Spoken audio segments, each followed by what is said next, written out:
now.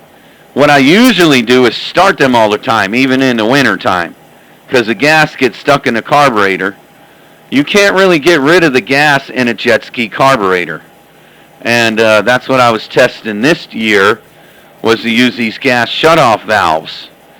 And which I tried, but I had to take them all off because they were too small. But no, usually I just leave them. I leave them with the gas on. I take the fuel selector valves. They all come with these jet skis, but it's so much fuel line going to all these fuel selector valves. You got your on reserve, then you got your on that goes to the carburetor. So most of the pro two-stroke freaks get rid of those, and you just go from the reserve line straight to the carbs, and that's the way mine are. But and what I do is I run them all the time. But what I've been having issues with is the needle seat on the carburetor. I had a needle seat that leaked, and all the gas leaked inside the two-stroke case. And I went to start it, kind of big and whole. The jet ski blew up like a bomb twice. First time it did it, I didn't really know the two-stroke case was full. And the second time it blew up, I was like, yeah, it definitely something with the engine. I mean, you got all that gas in your sealed two-stroke case. It's going to ignite somewhere. I just fixed that, and I went and tested it. That's why I put that valve on. But the valve didn't work, so I took the valve off last night and just made it to where it regularly was, like I usually have them. And I'm taking them out to the lake tomorrow. Yeah, 410. Yeah, I know that's the problem I had, which of course, with the Banshees, they got a fuel cutoff switch on them, like right on the tank. Yeah, right now, what's the choke? I think it's choke on the fuel shut off. But anyways, I know that's a principle in a lot of two-strokes. If you leave gas, especially this new gas we got, this damn ethanol gas, if you leave that in the carburetor, man, they just gum the seats up and blow up the joints, have the choke all stuck, and it's just all kind of mess. That's why I was asking you that there, 410. Well, bikes is different. Bikes gravity fed. You just turn your petcock valve off and you start that Banshee and you run that thing and then pull the choke, run them again till it dies. That's all you got to do on Banshees or 250Rs, because they're gravity fed. But the jet skis are pressure fed, so it's a little bit different. And when you empty your bowl out on a Banshee, you just rin, and then pull the choke, start it again, and it'll pretty much run it all out. That's what I do with my my 1 4-stroke here. It's a Honda 250X, and we run that thing out of gas. I could sit that thing 6 months, turn the gas on, start right up. Yeah, you got them tuned right, man. You can do them just like that, that's for sure. But that's what it is. You said it's pressure fed, so I imagine that would give you some kind of a problem. But I'm already sure you figure it out, and that will eliminate a lot of problems you have. And of course, that's why you're trying to get it all figured out. But let me ask you a question: what you trying to do with the benches? Trying to hold on to them, or you want to get rid of one of them there, buddy? I haven't even fixed the Banshee that I got. I got it for $300. I had about 5 of them when I was about 20. I had a 250R and 4 Banshees. And I rode them all. We raced them, and we used to drag race them, have fun with them. Then I got rid of most of them. And actually, I sold them all when I had kids. And then I got back into it when I had kids, and they got teenagers or 8, 9 years old. And I got a deal on this Banshee. I traded him a automatic Trailblazer Polaris for this guy's foster kids that didn't know how to drive a manual. And I was like, well, a Banshee's too much. So I took the Banshee, but it needed a lot of work. But that's nothing for Fireball. I'm a Banshee freak. I got everything for it. I just haven't put it together. I got the wire harness and the carburetors and the pipes and all that. If I redo it, I'll be rebuilding the whole frame and the whole engine. And now I'll be keeping it. Hell, what the hell's $300, man? That's just 10 cases of beer. Yeah, ain't no doubt about it. You got yourself something there, boy. I tell you what, man.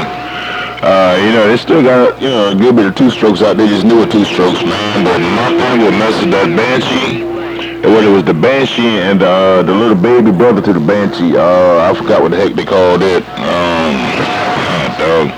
I used to be in all of that stuff too, man. Man, that's something special, boy. You can sit there and it don't take a lot of money to get those things to haul and ass. They 410. You talking about a blaster? I had one of those too. 200cc blaster, the little track bike. Yeah, I had one of those. I got two Quadzillas in my garage right now. I got two Suzuki 500 single cylinder two strokes in there. The Quadzilla. I got two of those in the garage, but one of them, the engine's completely apart. Had a guy try to help me put the engine together, and then he never finished it. The other one, I got the engine all together, and the plastics had never been hit the road. I got it running. I got it for $800, but something's going on with it, and I haven't really messed with it. I have so many bikes, man, and my kids, you know, they ride those things so much that they just break. Then we keep working on them. Then we'll work on a different project, and now that they graduated, I haven't really been feeling like fixing them and riding them. So they're just kind of sitting in my garage collecting dust, but they don't bother me none. They're stored right. If I want to fix them and have a Quadzilla rip down the kind of big and dirt at 100 miles an hour, I can, break. That's what I'm talking about. So that was going to be my next thing. Whenever I take my vacation this year now and I come out to the other side of town, we got to do a whole lot of jet ski riding and four-wheeler hauling ass in A410. Yeah, man. Yeah, right now most of my quads aren't working. I got a KX80. I just got to put a throttle cable on. And my CR250, I'm trying to get that going. I got a new side case for it. It's a 90 or 91 side case for the CR250 because mine's an 87, but the 87 was that cast iron, and the cast iron got messed up on the side case for the water pump. So I got the aluminum cast iron from an 89, but I got to find the right, whatever they call it, the right water pump for it. And I get that dirt bike going. Man, that's a smoking dirt bike. That thing will whip a Banshee. Yeah, I used to have behind a CR250. Sure enough, real. I damn sure had one, man. And you are right, boy. If you can keep it on the ground, if you can keep the front end on the ground, it'll damn sure put it down now. But you got to be able to keep that front end on the ground, because, man, those power bands and those bikes was something awful. I know. I got the scars to prove it. They 410. Yeah, my son, he really I got that CR250 for $300, and the guy didn't know what was going on with it. I got it running and driving for a while, and then that happened with the water pump. So, you know, when the kids graduated and moved away, you know, that was the project bikes with the boys and the girls, you know. And now that they kind of left, I don't really feel like working on them on my own unless I want to ride them. But one of these days. Yeah, 410. Well, at least you got a lot of stuff you can tinker around with, man. That'd be the kind of stuff that piques my interest too, man. If I can get something like that, needs a little bit of work.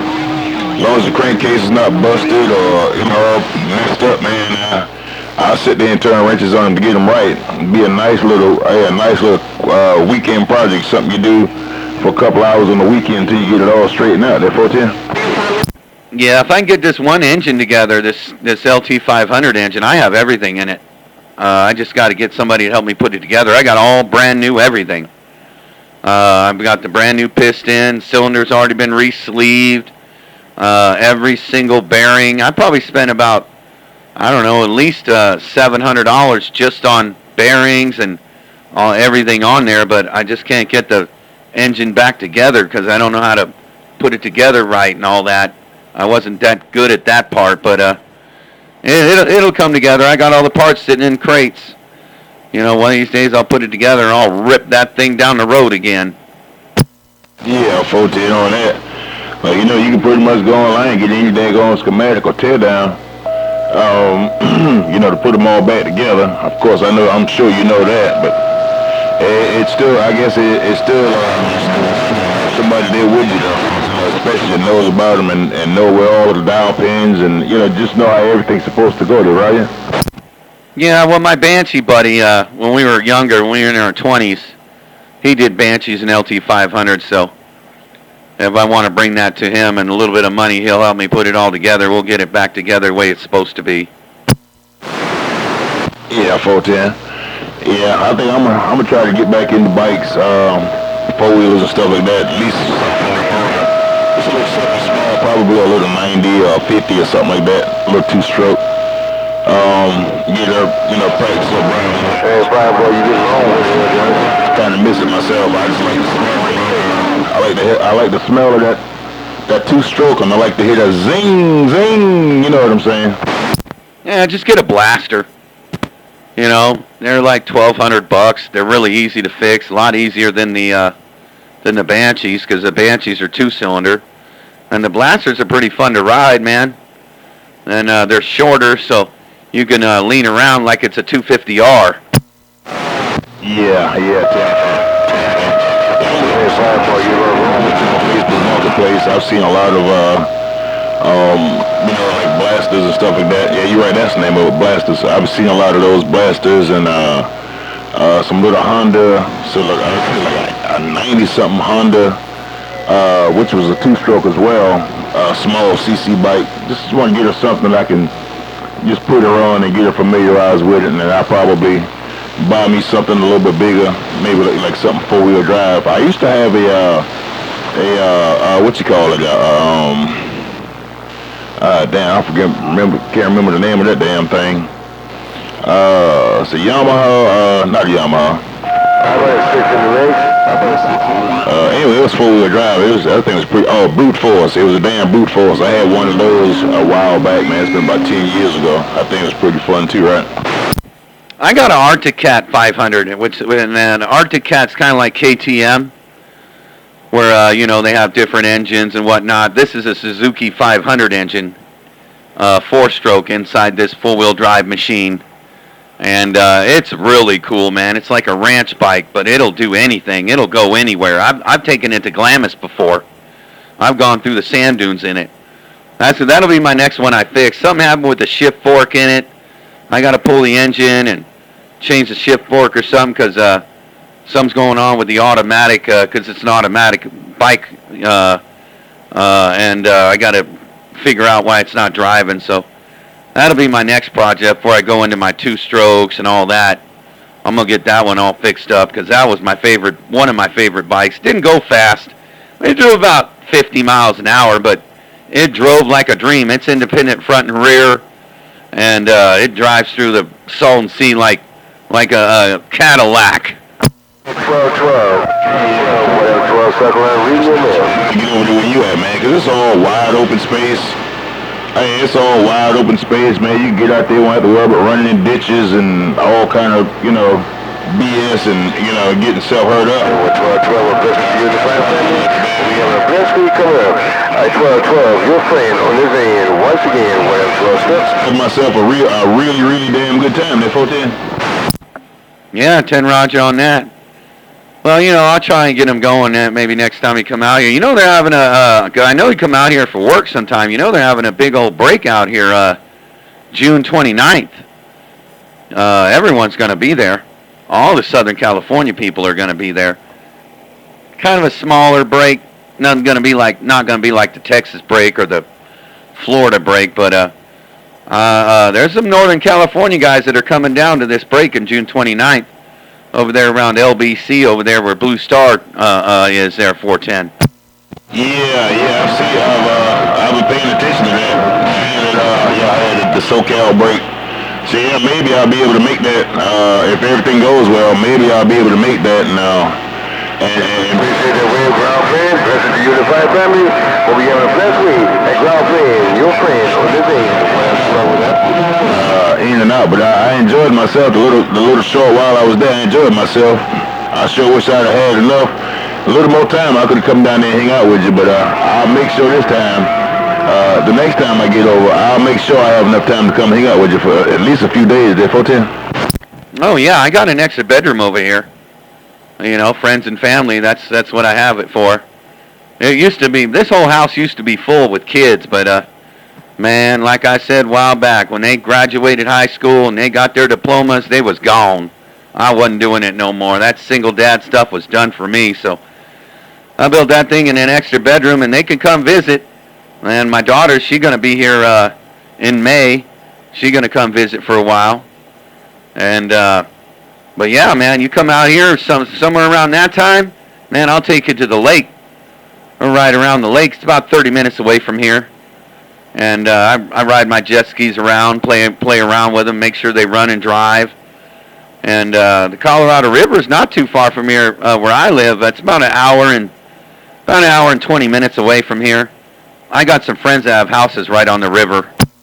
Oh, that's what I'm talking about, man. Maybe go out there and do a little bit of fishing and a little bit of drinking, having yourself a good ball, and for damn sure a whole lot of eating, because you know I like to eat. So you know we do a whole lot of jet ski riding and four-wheel riding, and we gonna have to sit down sometime and do a whole lot of eating to Fireball break. Oh yeah, I like eating too, man.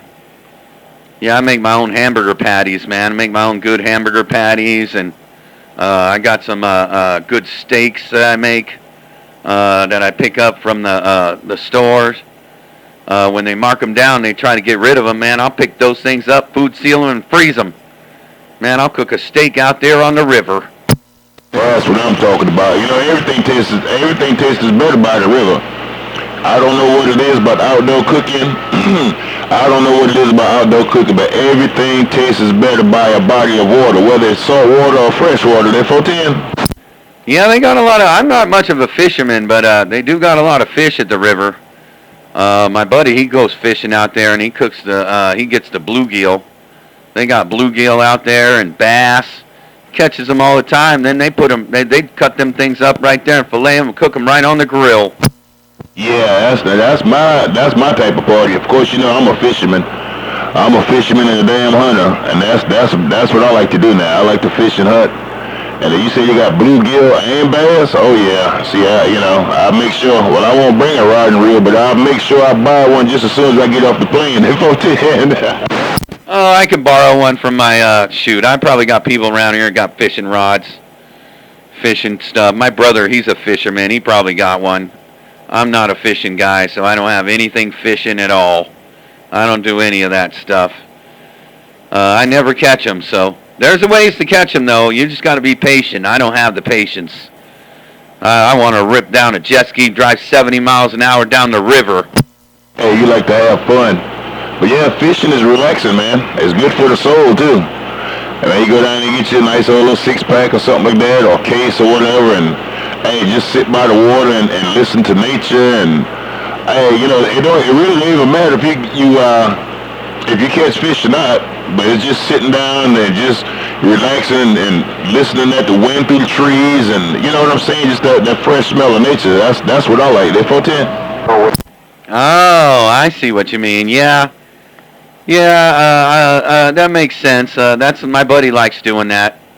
He doesn't even fish. He just goes to the river just to go to the river and hang out at the river and jump in the water. And I'll bring my jet skis out there. We'll ride them up and down the river. There's places you can go. You can go and visit, man. There's all kinds of different spots you can visit that are along the river. Go have a beer and hang out and ride along the river and look at, like you said, look at the nature. They got these wild bulls, not wild bulls, they're wild donkeys. They got these wild donkeys right on the side of the river. They're pretty cool. Damn, I never knew donkeys lived in the wild. Well, I guess so. And I imagine that probably would be pretty cool, as long as you stay your distance away from them. The Lord knows, you ever get too close to a donkey, boy, you actually get kicked, or you actually get mauled. They're 410. Oh, well, where I go to the river, there's like a park over there in Yuma area, and the wild donkeys, they come through there, and if you bring bags of carrots, they come and eat them. They'll eat them right off your hand. Oh, that would be pretty cool. Yeah, that would be pretty cool, man. And well, that'd be something I could let the kids do.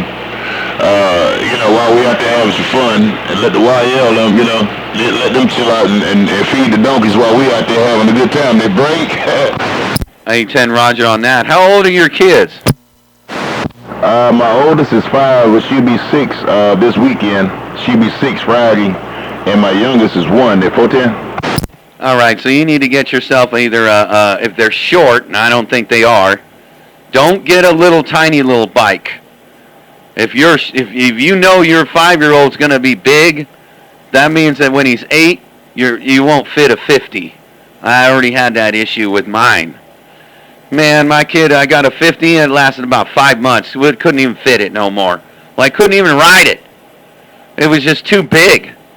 And it was bottoming out, but his age fit the CC, but his body didn't fit it. So you got to get the Viper 90. And you can turn them on, you can turn them down and make them go slower. But shoot, after a day, once they're 6 and 7, they'll be ripping them things 40 miles an hour. You just got to make the wife turn their head and go back in the house when they're ripping 40 miles an hour doing donuts. Yeah, you're right about that, but yeah, I know I would have to, well, I would like to get, I guess what you're saying makes sense, because my daughter, she's already, man, tall, for her age, she's super tall, and I know, once she catches that second growth spurt, it's going to be on.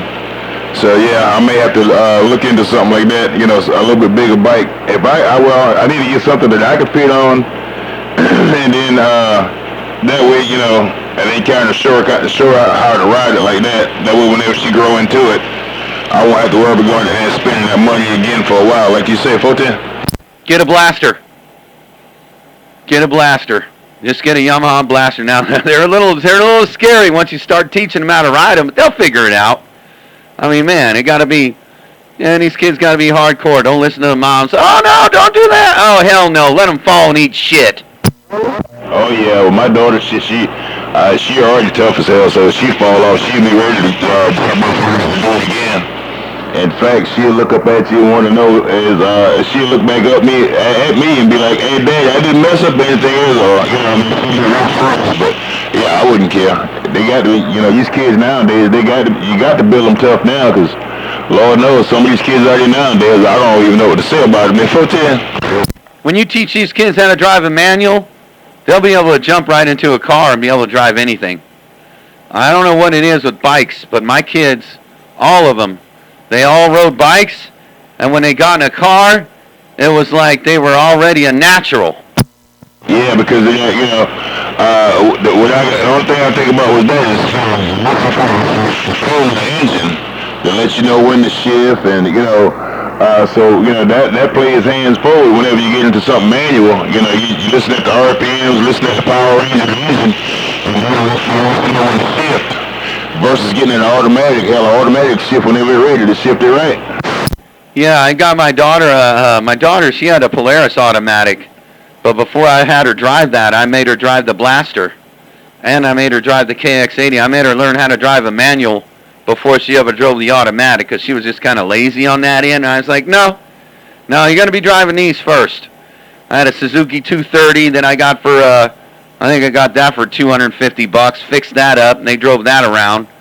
Hey, that's a good one to find, too, if you find a Suzuki 230.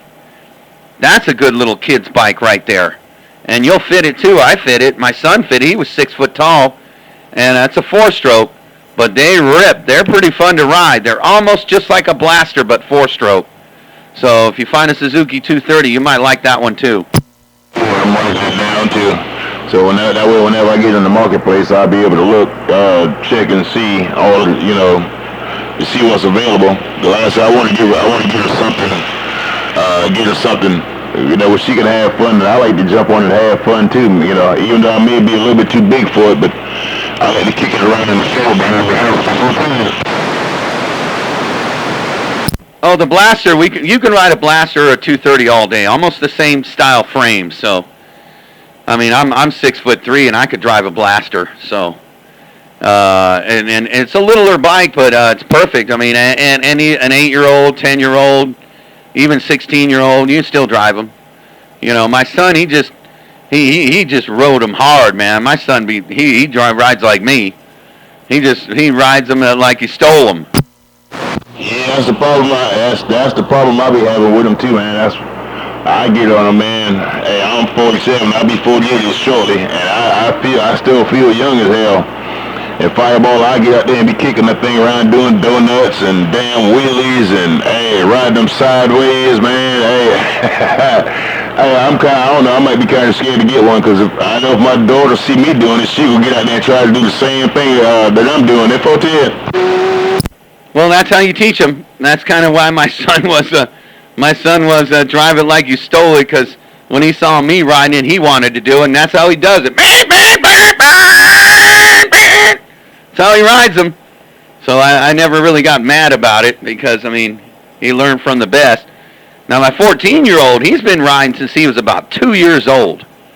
I mean, he rode a little, an electric little quad. Well, it was like a 48-volt or 24-volt electric quad with rubber tires. That guy bigger rode that thing around to his 3.5. And then after that, he was riding a Kawasaki 50. Then he went on to a PW80 dirt bike. Now, that'd be a good little dirt bike, too. If you find a Yamaha PW80 dirt bike, be good for the kids, but adults can't really ride them. But my kid rode a PW80 until he just couldn't ride it no more, and then I got him a KX80. Yeah, tenfold. Hey, I think I'm gonna start my daughter out on 4. I think I'm gonna start out on 4 first. I wish she get used to it, and then put her on 2. Just to be on the safe side. I know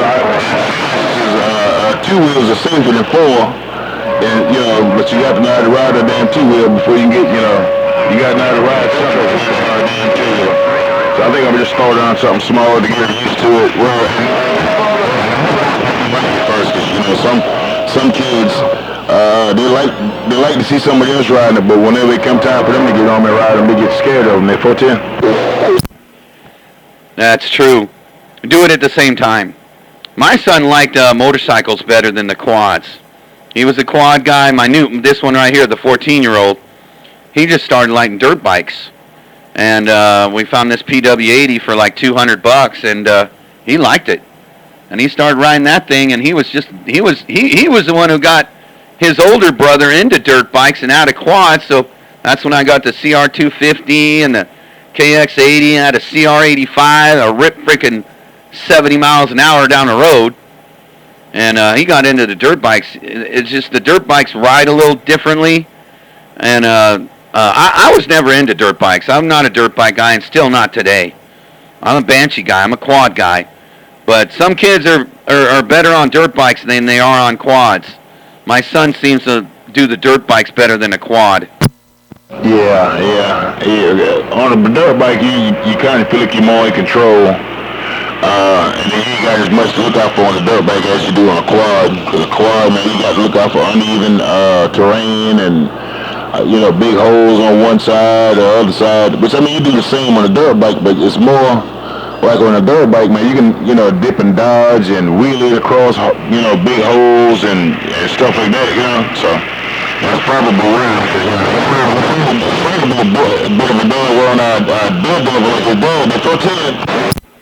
Yeah.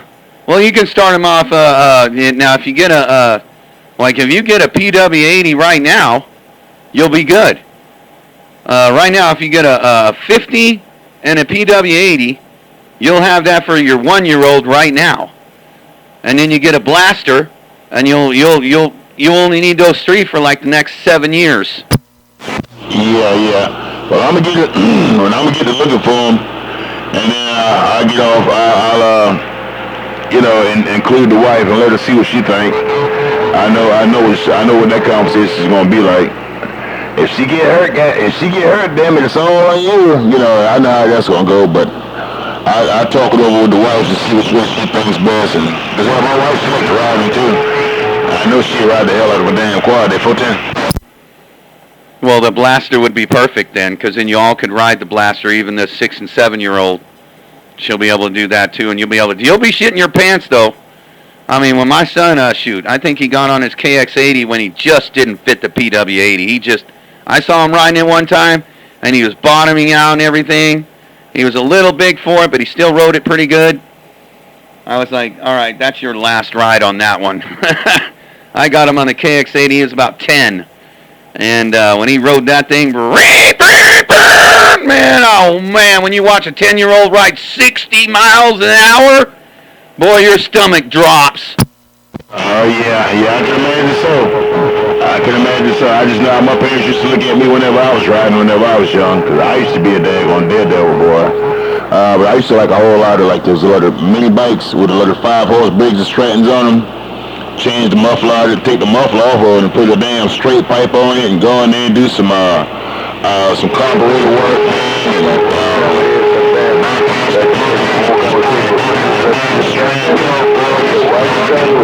I just give it hell. I ain't jumping homemade ramps and building ramps close to ditches and jumping ditches with the homemade ramps. Boy, I used to be crazy. But I used to be plumb fool back in those days, right? Oh, I was nuts. I was crazy. I was an iron worker when I was younger. I was nuts, man. I'd climb the columns up, come down the columns, build buildings, and on the weekends, I'd take my Banshees, and my Banshee would go 110 miles an hour on the sand. I'll rip that thing 110 miles an hour and never stop. I used to go to the desert with these guys who used to just know how to ride. They taught me how to ride. They taught me how to use my brakes, use my front brake real well, and slide your body around. And they'd be like, all right, keep up. Man, they were driving 60 miles an hour wherever they went, and I only had a 250X. So I had to learn how to keep up with them. But then when I got a Banshee, man, my friends had CR500s and all them dirt bikes and stuff, man, they couldn't keep up with me, and I was on a quad. Yeah, damn Banshee now, boy. I'm telling you, them jokers is something else. So what probably running? Regular Nobby tires or paddle tires? You probably run those paddle tires on sand, right? Oh, I had special paddle tires. I had special drag paddle tires. It was like a paddle in front of a tiny little paddle in between. Oh, I had special drag paddles, man, that ripped down there like I was on the street. Oh, it worked real good. And I didn't even have all that extended swing arm stuff. I didn't do all that stuff. I had a stock frame, but I had all motor. Just hold on, buddy. Yeah, I imagine that made it fun. The swing arm is nice, you know what I'm saying? It keep you from lifting. But boy, if you can ride a stock bike, high performance on a stock swing arm, oh man, stock swing arm, that's the way to go. You have all your fun with a stock swing arm there, 410. I appreciate for that too. And when I raced, I'd race all these guys. They had all their stuff all chromed out and their plastics all badass looking. I'd sit there at the hill. I'd look like I had a stock bike. Man, Britain, they'd want to race. Man, I'd rip up the hill. They'd be half a hill back when I raced them, because I had a RD 450, or I had RZ 350 or RZ 400 heads on mine. Because the Banshee is is a RZ 350, but they also had the RZ 500, which was a 4-cylinder from Europe. And if you change the crank and you change the cylinders, you'll have 400cc cylinders on each side. Oh yeah. Oh damn! See, I never knew that. But it was still a Yamaha. It was still a Yamaha motor to brake. Oh yeah. I mean 200cc cylinders. Yeah. The Yamaha made the RZ 350. That's the Banshee. That's what's in the Banshee to this day. They still make them in Canada. You still buy them brand new. And the RZ 500 was a 4-cylinder 2-stroke made from Europe. It was a street bike, just like the RZ 350. And that was 200, I think it was like 275cc. I don't know what exact cc cylinder they were, but we took the RZ 500 cylinder, and we took 2 of those, and we put them on the Banshee, and we changed the crank on the Banshee crank, on the RZ 350 crank, to fit the RZ 500 cylinders. So you had like 250cc cylinders on each side, or I forgot, it was 175 or something like that on each side. But oh man, and it looked stock, and it would rip like no tomorrow. Yeah, I could imagine like hell so. Ain't no doubt about it, boy. All of that, all of them CCs on those light frame. Yeah. I mean, that's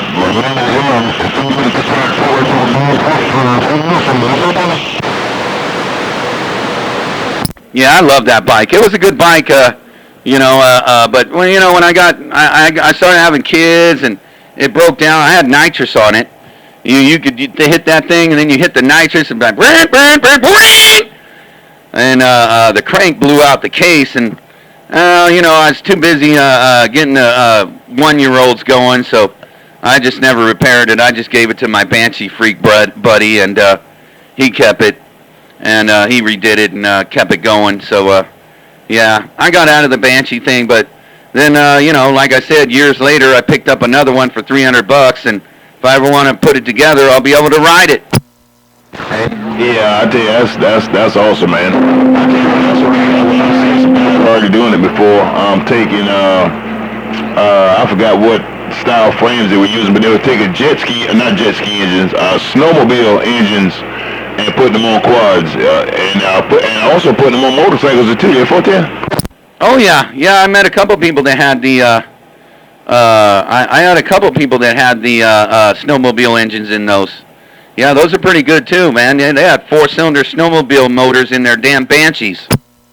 Yeah, I've seen it happen, and those things would flat out haul ass. I'm talking about damn, we just get down, boy. I was shooting a rooster tail. Damn 2-story high. Is that 410? I had an Odyssey, but it was an Odyssey front end, but the rear was a frame built. I traded a Banshee for it actually, and I traded it for this Odyssey that had a Honda 600 CBR 600 engine in it, and had a little shifter on the side. It looked like Mad Max, and it sounded like a street bike when it went down through the sand. That thing was pretty cool. It was like a one-person single seat dune buggies before razors were even thought of. Damn it, boy. Now, that's how I look at some of the new people singing about this, man. Singing about this. I've seen some guys spend a whole lot of money when you talk about hundreds of thousands of dollars, man, just to ride across the sand. But Lord knows, those jokers be shooting rooster tails, 3-4 stories high whenever you take off with them, right? Yeah, this one will do a wheelie in first gear right when you let the clutch out, man. It'll rip a wheelie right up the hill when you hit first and second. It was a pretty cool machine. I had that thing for a while, then I sold that. I had a lot of bikes back in the day. I still got the fifth wheel, the toy hauler, that when I used to go to the desert before I had kids. Man, I could fit like 6 quads in my 33-foot toy hauler, and I brought them all. Wow, dang, Fireball. So now, in all actuality, you still just a big kid. Hey, well, I guess we all like, man, just big kid. Yeah, that's why I've been doing this jet ski kind of stuff. I kind of like the jet ski stuff, because I never really been into the jet skis, and I started learning it and learning they're a lot harder than the Banshees and the 250Rs, though. But once you start learning it, man, when you ride on the water, man, go 60 miles an hour on the water. That ain't nothing. Man, you think going 80 miles an hour on a Banshee? Yeah, go 65 on the water. You think you're going 105. Yeah, that's totally different. You can go from land to water now. Hey, that's totally different, boy. That water speed, it's the same mile per hour. But Lord knows, it just seems like it's a whole lot different. I know it hurts a hell of a lot more too if you fall off and hit that water. It's like a sudden smack into a brick wall, right? I ain't falling off the water. I ain't falling in the water. No way, man. Mine are pretty big. If you do tricks and try to rip them around. I mean, my son, he was really good at it on his GP 1200 I have here, and that thing will hit 64 miles an hour. And he never crashed. He never fell off. But my one buddy, he drove the Sea-Doo around, and he tried to turn it or something, and he fell off it. But he fell off just turning, so he was only going like 10, just making a turn. But, yeah, you don't really, the jet skis I have, you don't fall off. You just sit on them and play around with them. You can turn them and do some donuts and whatnot. But I just ride them. I just rip them on the water and go down the river.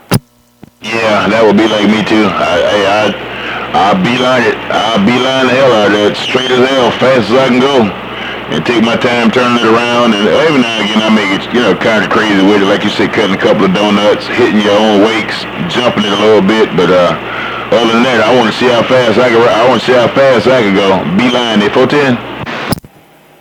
Well, if you drive on the river, you got to watch shallow areas. You really got to watch the water in the ground, because you could go through a sandbar, hit a sandbar, and you could hit a sandbar and pop right over the handlebars and land right into the sand. I've seen that happen. Yeah, I know it's true. I've seen people do that in boats. Of course, I got a boat myself, and I make sure I watch out for the sand dunes, boy. Sand dunes and stumps, because those things, they'll hurt you real bad if you're not paying attention, right? Yeah, but with a jet ski, it's a jet boat, so you can almost skim across water that's probably at least 7 inches deep. So if you get something, and I never ride through 7 inches of water, but if you accidentally hit shallow water and never notice it, you just go. If you see shallow water and you didn't notice you saw it, you just drive and hit the gas and skim across it. That's how I've been doing it. Yeah, tenfold. Like I said, whenever I get a chance to come down again this year right here, man, I sure will check you out, because I want to get out there and just, enjoy, do more than just work, just get out there and have some fun and not just make it all about work, just try to have and enjoy life. There, 410. I have a lot of fun when I go to the river. I go to the river with a couple friends of mine out here. We go out there and they spend the day. They go back home at night. But sometimes I go out there and then I'll camp over the weekend, and so I can ride the jet skis the next day. But it's pretty hot in the summer out in my area. It'll get 105, 114 degrees in the day. But if you're next to the river, you get a little easy up, and you get some shade, and you put it over the water. Man, you're just sitting in the water anyway, drinking beer, hanging out there, 410.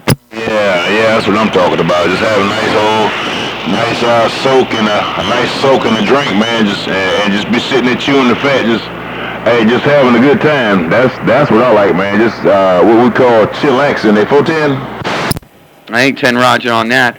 Right now is a good time for me. I like going when it's in the 90s. It's a little too cold for the river, as the water is freezing right now. I mean, the lake that I go to is not, but the water at the river is probably about 45 degrees, about 90 degrees outside. That's why a lot of people like going when it's 110, but I'm a redhead, man. I don't like it when it's hot, and I get sunburned in minutes. So I go out there when it's in the 90s. I don't care if the water's that cold. I'm not in the water. I might jump in the water for a minute, come back out, get on top of my jet ski, and drive when it's like 85, 90 degrees there break. Yeah, water kind of cold. Yeah, I like my water kind of cold. I don't want it to be too daggone warm, because hell, I'm a hot nature person anyway, so I like it. I like that cool. I don't want it too damn awful cold in case hypothermia, but I like my water kind of cold. At 410. Man, you go out there in Laughlin, Nevada. You go out there in Laughlin when it's 105 out there. Now, Laughlin, Nevada is right where it drops. That's where the Hoover Dam, that's where the first start of the river goes. Holy moly. That water is freezing. I mean, you make your teeth chatter when you jump in the water.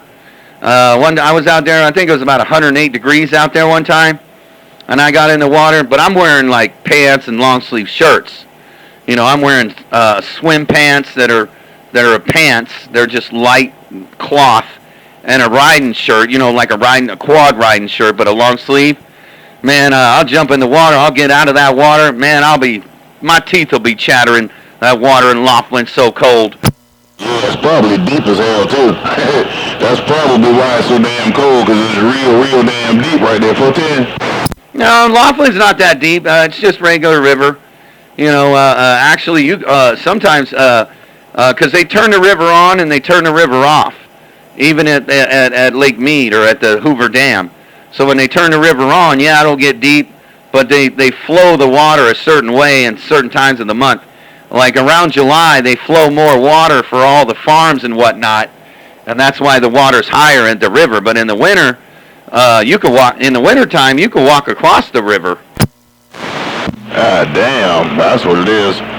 Well, do people be doing any fishing down there, like catching trout, or what all they catch at that river? You know? You know, most of the time it's bluegill, pretty much all up and down the river, and bass.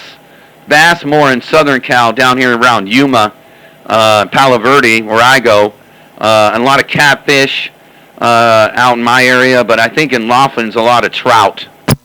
I got you. Yeah, that's something I never done really. Some trout fishing, like take a fly fishing rod and fly fish for trout and what do you call them, perch? I know it's trout and something else, but anyway, that's something I always wanted to do there, Roger. Man, there's a spot at the river where I go to. You could see the fish right at under the river. We were taking a boat. We were taking a little channel, and they call this place called Lost Lake, and it's a lake on the other side of the river. And you take this channel in there, and as you take the channel, you could see the fish. The fish are just right under the water following the boat. It's awesome. Damn, that would be so. Yeah, that would be nice. Carrying a nice little net down there. Just made a whole mess of fish. Just made a whole mess of fish. Boy, the rubber catching them off a cork. Just catch them with the net. They're 410. Yeah, that'd probably be the better way to go instead of doing with fishing rods and all that. Man, I'll tell you that. Yeah, that's the way to do it. But yeah, there's some good spots out by the river where I go, and I live about maybe an hour and 40 minutes or so to the river. And then this other spot that my other friends go to, it's called Fisher's Landing, and it's like a whole bar and campsite area and all that. That's a pretty good spot too, and that's where this place I was telling you about, Lost Lake, it's a real good spot. Yep. Sound like a nice, the spot that got the bar and everything, that sounds like a good old hangout spot, man. Go there and just go there and have yourself a real good time with the ladies. Oh, they got live bands every Friday playing. They have a live band play every Friday, and everybody's dancing. It's a whole get together, man. They got houses and trailers and campsites. Everybody goes out there starting around May, and they'll just go out there every weekend and hang out over there over the weekend and go out onto the river and hang out on the sandbar during the day their break. Oh, yeah. That's something like, we got a spot like that on the rivers over here, called Black River. We got a nice little sandbar there. It's a pretty decent sized sandbar, probably about an acre, maybe 2 acres. Or actually it's almost like a damn floating island. In fact, that's what it is, it's a damn floating island. And people go out there and hang out and barbecue and camp out and just chill out and have a real good time. That's a nice the spot I'm talking about. That's a every damn summer thing. Hell, it can be in the winter time and people still go out there and camp out over there. They're 410. Yeah, that's how it's like over here. They got about 5, 6, 7 sandbars, but the sandbars change. Out here during as the river flows, the sandbars change. So you never know. Sometimes if they flow too much water, you might not even hit a sandbar. It might just be all water, and you just might be floating downriver. But most of the time, there's 4 or 5 sandbars you can pull off and hang out and get your barbecue out, and there's no flies. There's never anything in the middle of the river for some reason. I don't know why, but there just never is. So there's no bugs in the middle of the river. And that's why a lot of these river people like doing it down here in Southern Cal. Instead of hanging out on the side of the river where all the weeds and stuff are, that's where all the mosquitoes and bugs are. But where we go, you don't see any of that. It's just a sandbar in the middle of the river. That's what I'm talking about. That's what I like to do things. That's what I like to do. I'll tell you. Some snakes and all that. Let me just give me someplace nice and clean and clear where I can go out there and do my thing. They're 410. Well, when I go to this break in Texas at the Victoria, Texas break, I'm going to check out this Slide Rock. I think it's from the Grand Canyon It's like a creek that comes from the Colorado River, I believe. And I'm going to go check that out. It's like a swimming hole.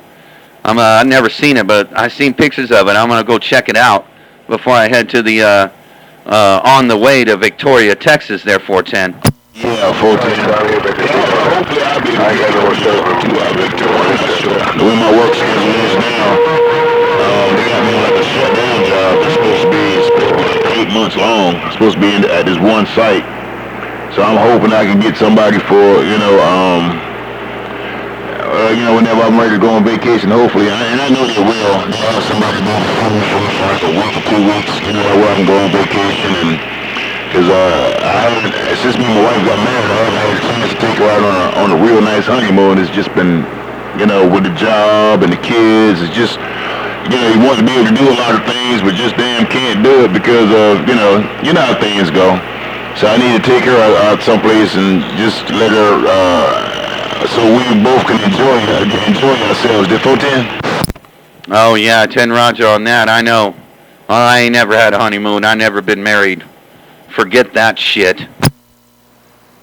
I said that was my first marriage, man. This is my second one right here. Well, hell, the first one didn't count. So, yeah, my first marriage didn't count. So this is my first official marriage, the one I'm in now. My first, and hell, that shit didn't last. Hell, it didn't last 24 damn hours. Good day, 410. Yeah, I'm done with it. I never found anybody to marry me. I think what it is, I just had too many girlfriends or something. I don't know what it was. I just never got married. I had kids. I just never got married. And my two redheads' mom, now she thought we were going to get married. She planned all the marriage thing, and we were going to get married in Vegas, and then I just had cold feet. She seemed like she was a gold digger, which she was, and I thought she was going to take half my iron workers pension. So I was like, no. And then it just didn't work out for us. So after that, I just never got married. I had 2 more kids after that. Still didn't get married. Yeah, 410 on that. You just fertilizing. You just fertilizing all of the damn gardens. They 410. Yeah, well, I tell you what. You could do that, but I'm gonna tell you something. Mother's Day ain't the greatest day for a guy like me. You got 4 kids and 3 different moms. Mother's Day is not the greatest day. Yeah, I can imagine some of them probably got guns, butcher knives, swords. They all want to clash. They all want to clash, especially if you get them all into one room. Boy, you be in one hell of a situation there, Roger. Oh, I know. Well, no, all the moms that I had were good, loving moms. So, they all did good. It's not like they're all gonna kill me and whatnot. They're all happy that they all had kids and we all had kids together and all that. Because between all the moms and our kids, we had some beautiful damn children. Might have not have got married, but we had some beautiful kids. That's all that matters, man. As long as you all get along and ain't no hell raising, no hell hiking and tug of war, and hey, that's all you can ever ask for.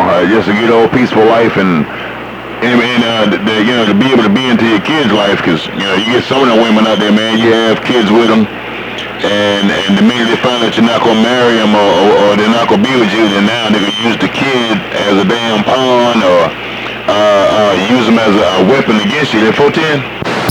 Well, that's what's going on with one of mine right now.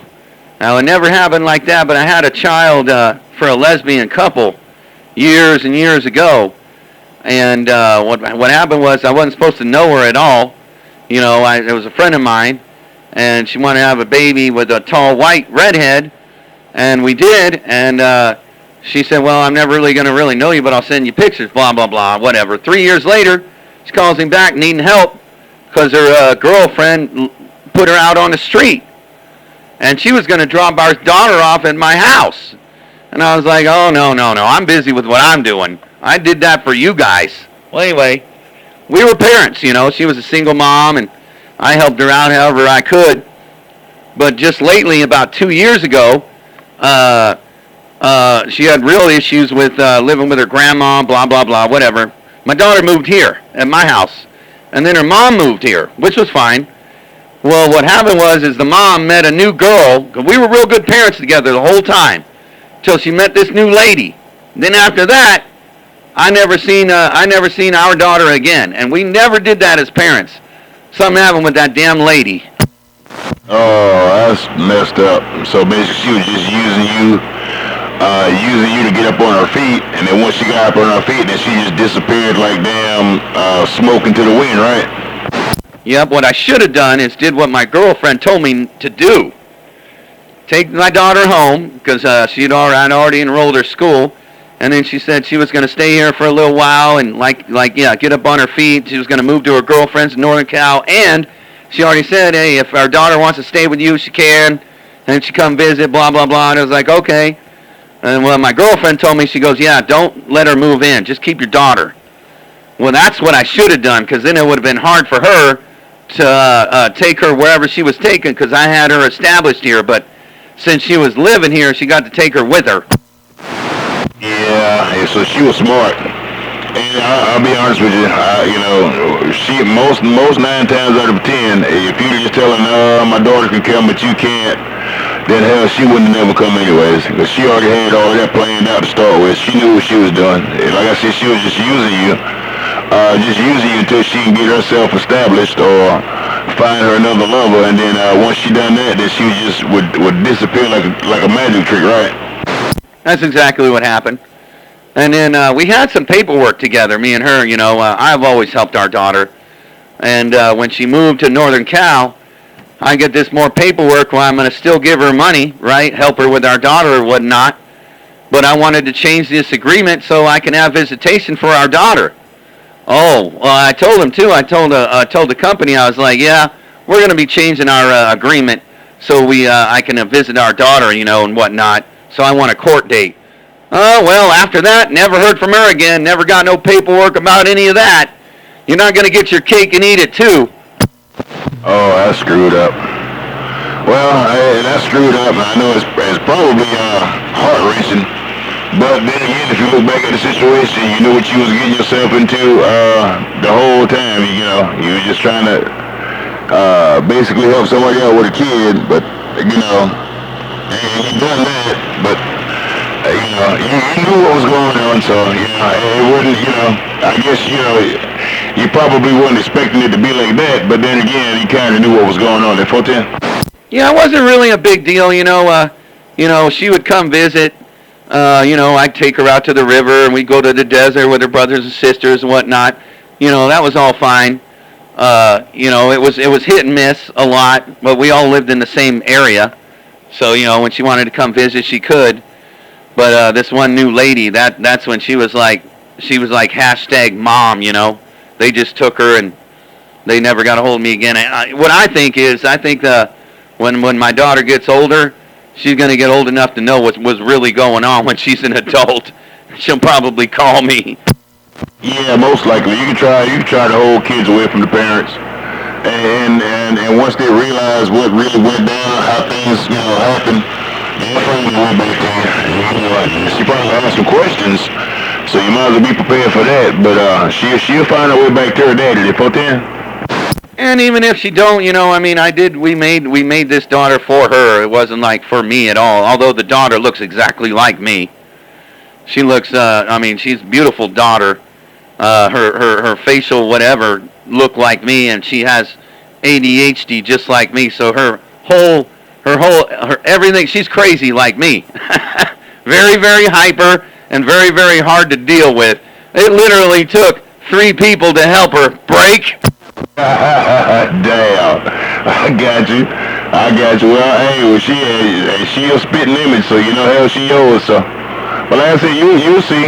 Within a few years, she come running to you. Ain't no doubt about it. She come find Daddy. But like I said, she gonna have some damn questions. Why didn't you fight for me? And so you might as well go ahead and be prepared for that, Roger. Yeah, well, no, I kind of did a little bit.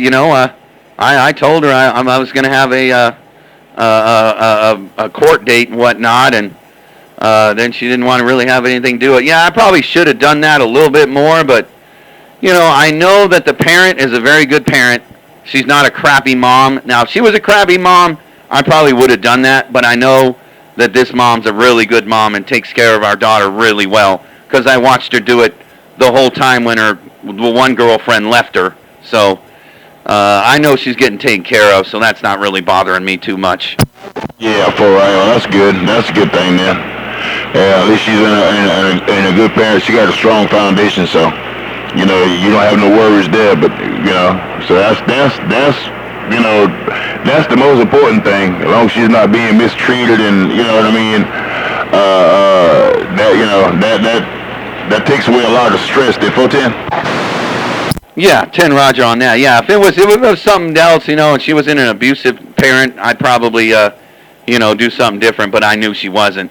It's just this other lady. She just totally changed the whole outcome because when the daughter moved here, she was like, well, she could stay with you or she could stay with me and she'll visit you and blah, blah, blah. But it was the lady, her new girlfriend that she married, that she just wanted me out of the picture. Yeah, I guess she said, hell, if she slip off the wagon one time and slid on that damn sausage, she might slip off the wagon again and slide back on that same sausage. Therefore, yeah, well, if that ever does happen again and something goes on, right now she changed the daughter's name. She don't even have my last name anymore. That we did change back in the day when she was 3 years old. We changed her name to my name and all of that.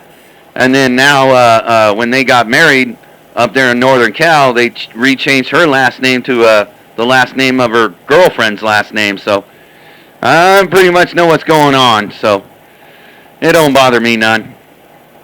It'll all come out later on when she's 18 or 19 and calls me. Those boys keep changing names. Shit. Hey, you don't go there with no $200 or $300 changing the names. I think that takes thousands of dollars.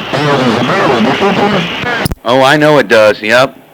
Yeah, well, they'll figure it out, man. You know, she's getting taken care of, so that's all good. And I'll just when she calls, she calls. If not, I'll just keep talking on my radio and being single, not married. Won't have no company. Don't have to listen to no girl say what I gotta do this, gotta do that, and this and that. Just continue.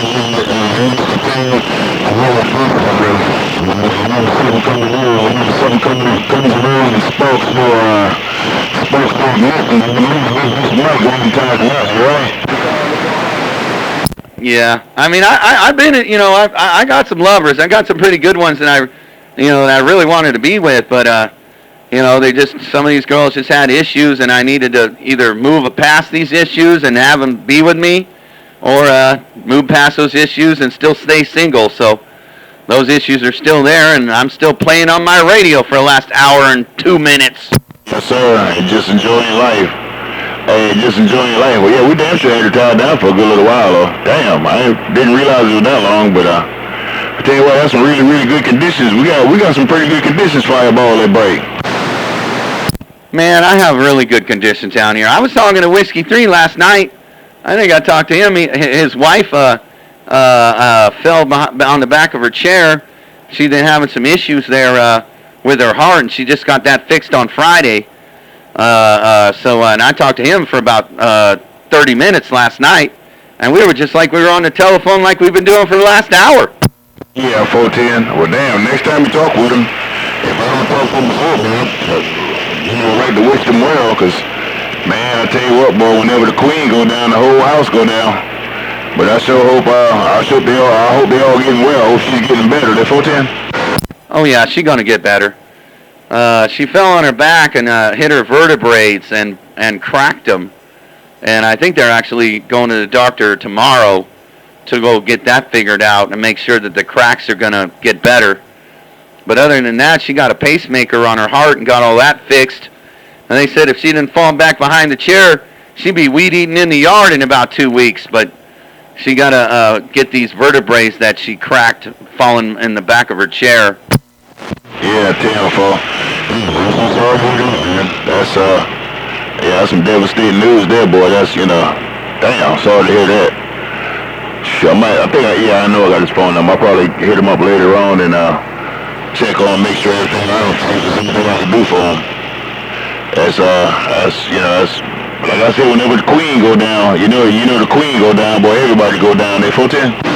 Oh, yeah, 10 Roger on that. That's for sure. Yep. Yeah, well, he said, he's helping her out, and the family's helping and everything, so that's a good thing. And the doctors are real, she's a fighter. He was telling me about it last night. She's a fighter. I guess she got in a wreck a long time ago and broke every bone in her body, and she got fixed on that, so this is nothing for her. Yeah, 10-4 and that. Damn it, boy. Well, that's one thing I give a woman now. A woman can handle a lot. They take a lot. They can handle a lot too now.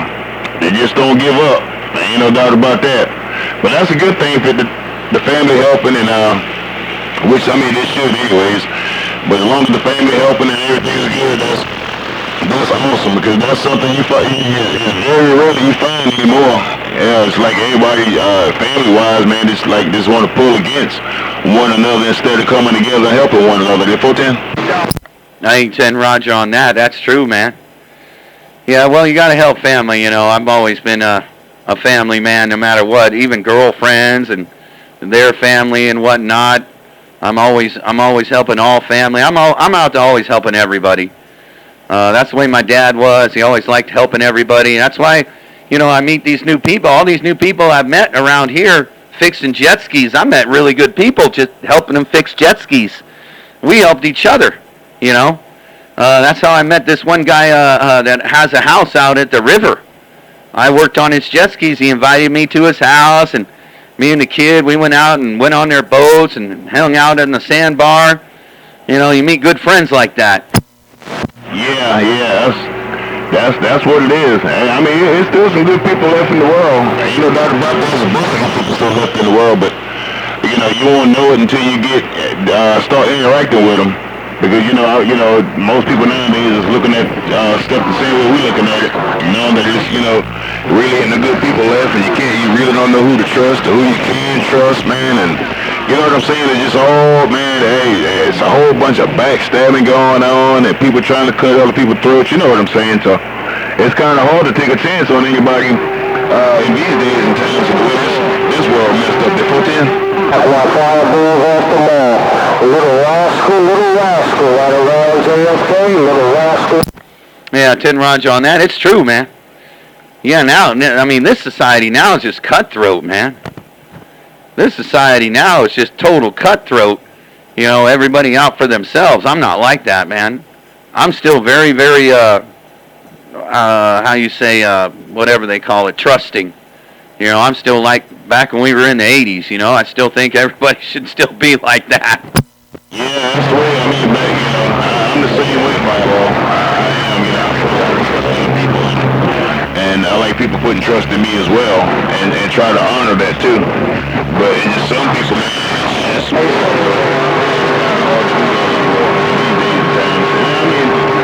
get it, life is hard now. Life is a lot harder now than it was like back in the 80s and the 90s, in the early 2000s, 30 damn years ago. But nowadays, man, it's like, boy, you mess around and blink your eye too damn long, man, them jokers try to rob you blind, they put you. Oh, yes, absolutely. Yeah, that's what's really going on now in this society, and what it is the news. News just scaring everybody, It's still the same.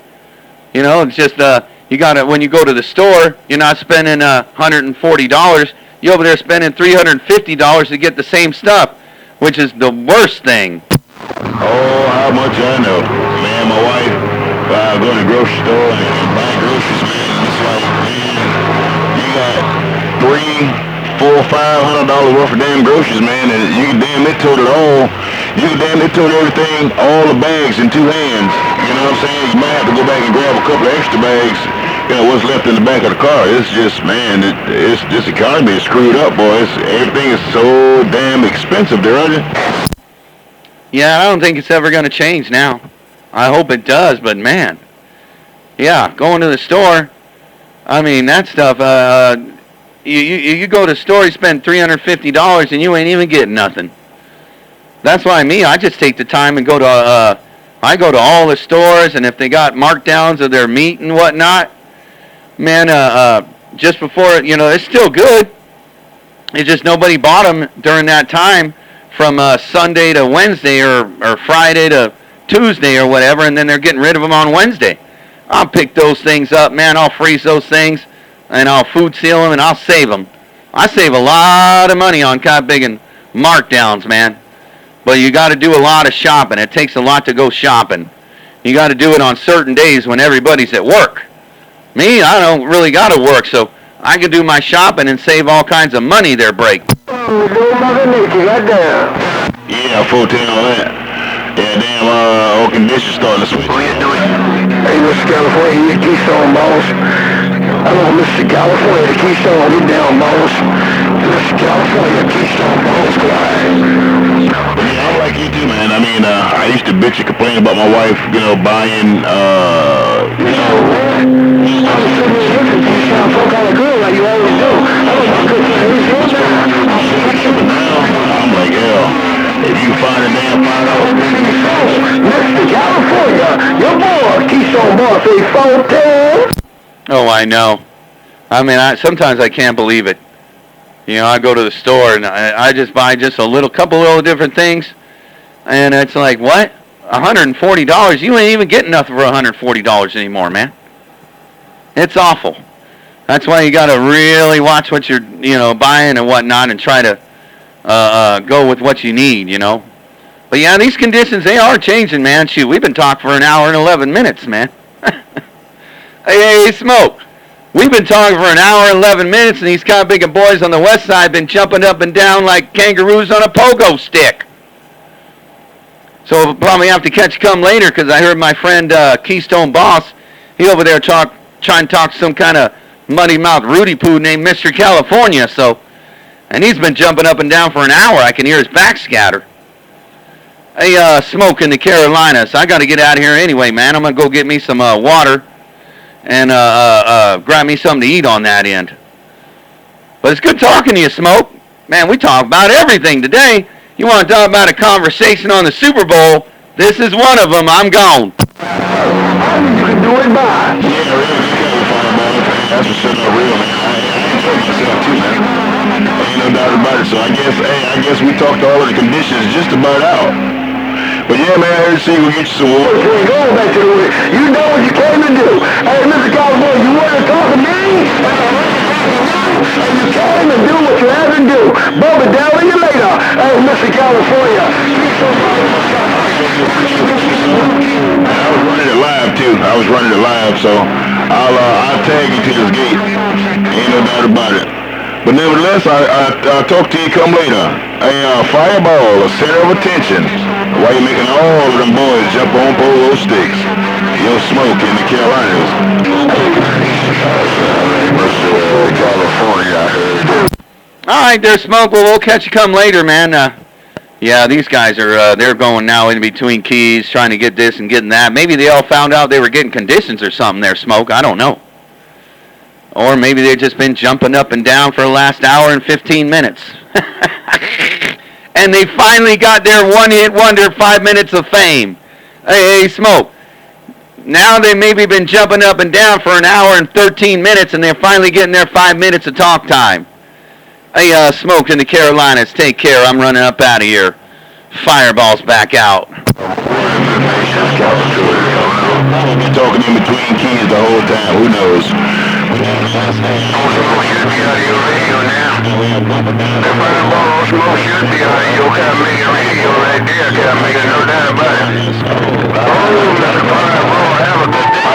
California, G.